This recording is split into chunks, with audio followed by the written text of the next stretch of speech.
right, mister. Look sharp. Guests are about to arrive. This luncheon's gonna be perfect. I can feel it. Yeah. You okay? Just tired. It's a long week. Well, take your time, but buck up. You're my co-host, remember? Yeah, I'll be ready.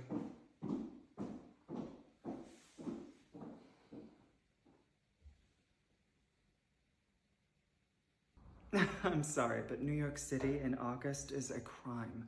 That's why I don't stay. I get hives past 82 degrees. Honestly, if we didn't have the Hamptons, I'd simply combust. Mrs. Levington. So sorry to interrupt. I was just wondering if I could speak with you for a second. Of course. Excuse me, ladies.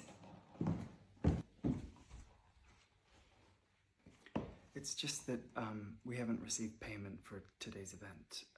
Not the deposit. We followed up, but nothing's come.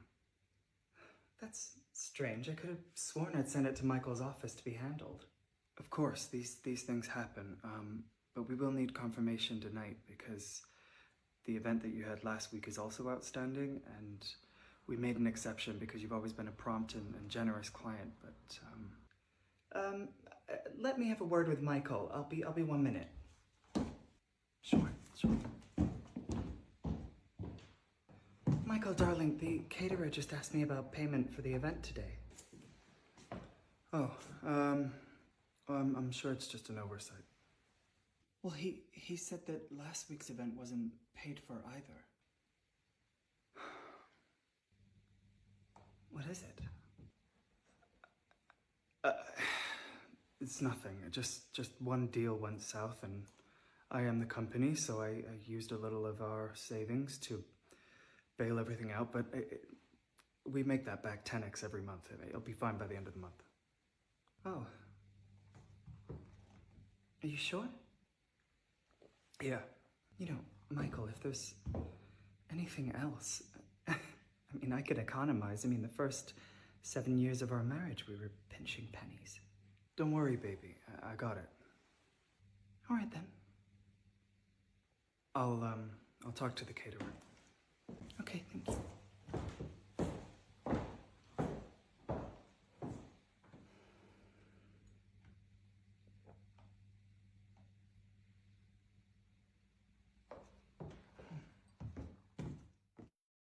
Oh, and guess who showed up to Pilates with a new face? Like literally a whole new one.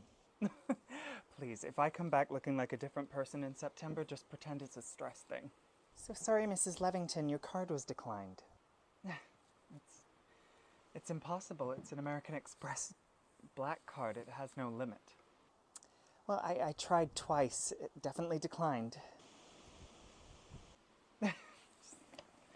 Let's just try the Visa. Thank you. Maybe it's their Wi-Fi or something. Also declined. Well, this is embarrassing. I don't know what could be going on. Oh, don't worry, I've got it. Thank you. Thank you. Michael must be shifting accounts again. He's always restructuring, you know. Of course, it happens to the best of us. Let me call him and let's check. Hello, you've reached Michael Levington. Leave a message and I'll get back to you. Voicemail. Oh, maybe this is Michael. Hello? Hello, is that Mrs. Levington? Yes, this is she. This is St. Augustine's Prep. Your daughter Avery's tuition is 2 months overdue. I tried contacting your husband, but I can't get a hold of him.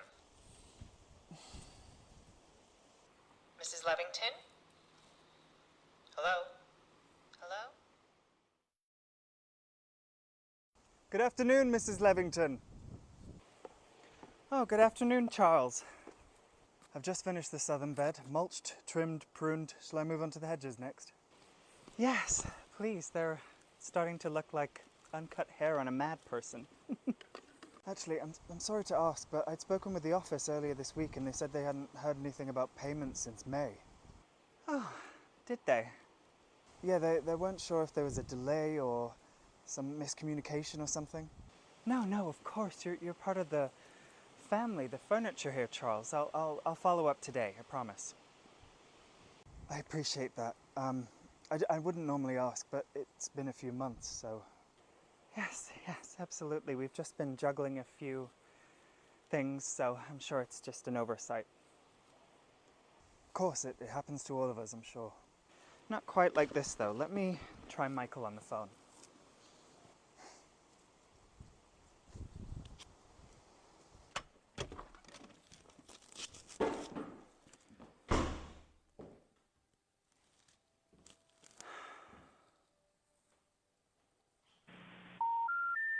The number you dialed is not in service.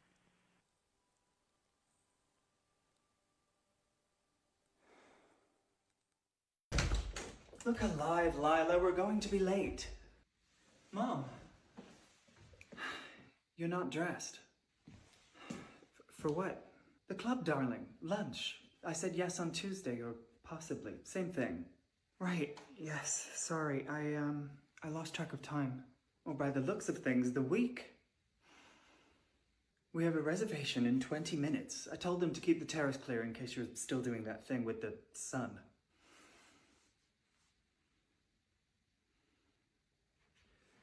What is it? Michael didn't come home last night. I've tried calling him again this morning. The number has been disconnected. The gardener hasn't been paid. My credit cards aren't working. Avery's school fees haven't been paid. I don't know what's going on. Well...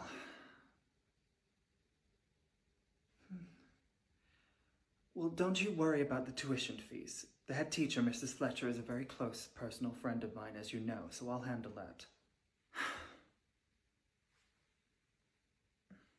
I always said it was risky, marrying a man that wears boat shoes around the house. Go upstairs, shower, put on something that's not this. We're not canceling our lunch.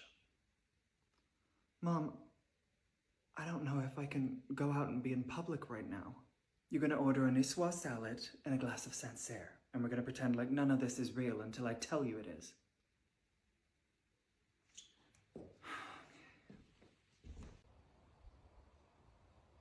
You're not eating.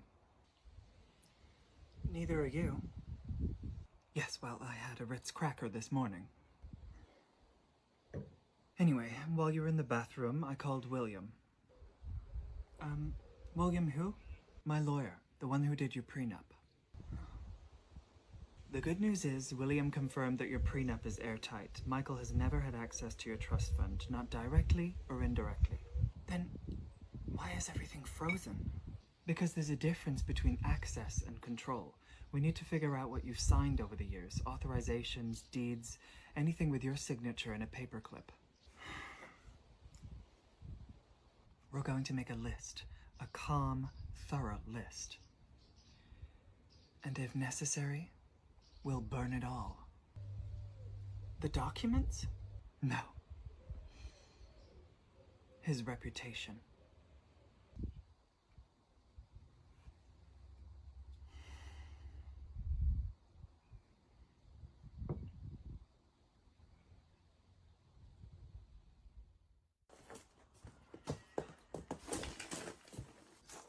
Lila!